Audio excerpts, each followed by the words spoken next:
Et s'il existait une méthode capable de produire des changements positifs dans votre vie simplement en dessinant sur une feuille? Et si cette technique permettait également de réduire le stress, d'atteindre des objectifs, de régler des problématiques sans faire de thérapie par le parler? Eh bien, c'est ce que propose la méthode Neurographica avec le dessin neurographique. Cela vous interpelle et suscite votre curiosité? Je vous en dis plus dans un instant. Tout d'abord, permettez-moi de me présenter. Je suis Anne Leroy et j'accompagne les personnes sensibles et émotives en situation de blocage à se libérer afin d'atteindre leurs objectifs et vivre leur vie passionnément. En réponse au blocage, j'utilise principalement des outils qui font plutôt appel au cerveau gauche, celui qu'on considère comme rationnel et logique, avec des techniques telles que l'EFT ou l'intention tapping, ainsi que le coaching. Ces techniques sont bien entendu très efficaces, mais parfois, nous avons juste envie de quelque chose de moins mental, de plus créatif et ludique, d'une technique qui va plutôt solliciter notre cerveau droit, celui de la créativité, de l'intuition et laisser faire notre inconscient plutôt que de contrôler ce que nous n'arrivons pas à gérer. C'est pourquoi je vous propose dorénavant une technique de développement personnel tout droit venue de Russie, la Neurographica, ou dessin neurographique, créé par Pavel Piskarev il y a environ 8 ans. Alors, le dessin neurographique permet d'activer les neurones et de créer de nouvelles connexions neuronales. Cette technique créative, récréative, ludique et à la portée de tous permet ainsi de trouver ou d'accéder à des ressources, de faire avancer des projets, de libérer des blocages, etc.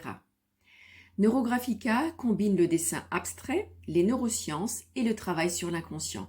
On retrouve d'ailleurs ces notions dans le nom de la technique, neuro pour parler du cerveau et de ses cellules appelées neurones, dont le rôle est de transmettre des informations. Mais je ne vais pas entrer dans des explications scientifiques, ce n'est pas du tout ma spécialité.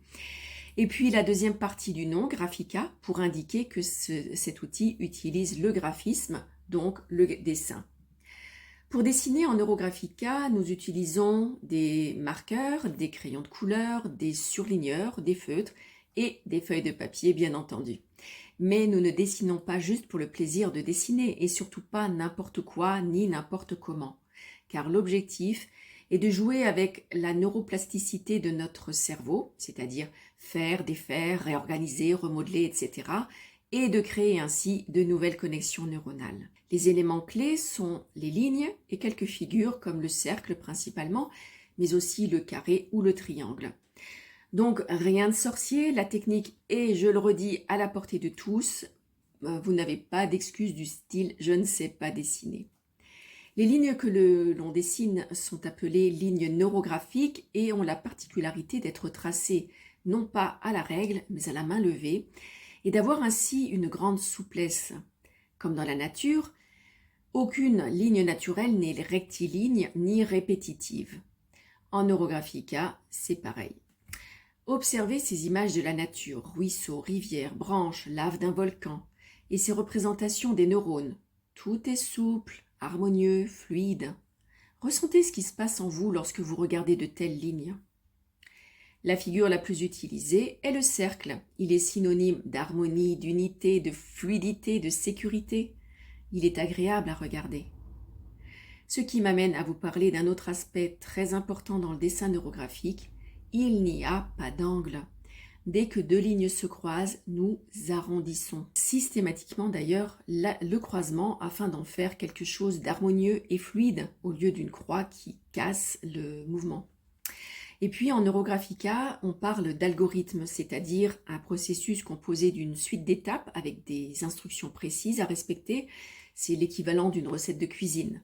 Alors selon l'effet ou l'objectif recherché, on choisira tel ou tel autre algorithme.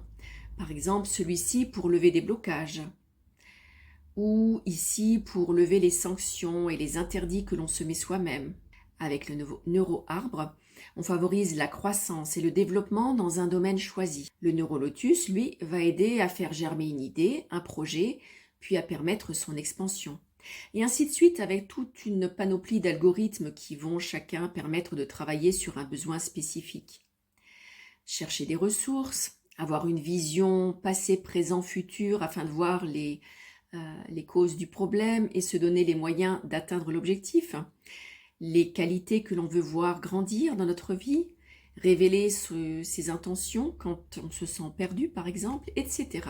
Pour conclure, eh bien, en pratiquant le dessin neurographique, nous stimulons notre cerveau de manière spécifique, ce qui amène à des changements positifs au niveau neuronal. Vous êtes prêt à découvrir cette technique extraordinaire? Pour cela, vous pouvez vous faire accompagner, soit en individuel, soit en groupe, en visio ou en présentiel. En tout cas, si vous le faites en groupe, sachez que lors de chaque atelier en groupe, je propose une thématique et un algorithme différent. La durée et le tarif sont donc variables selon le thème et l'algorithme qui est adapté à celui-ci. Pour connaître les prochaines dates, consultez vite la page événements de mon site internet anneleroycoaching.fr. Merci pour votre écoute et à bientôt.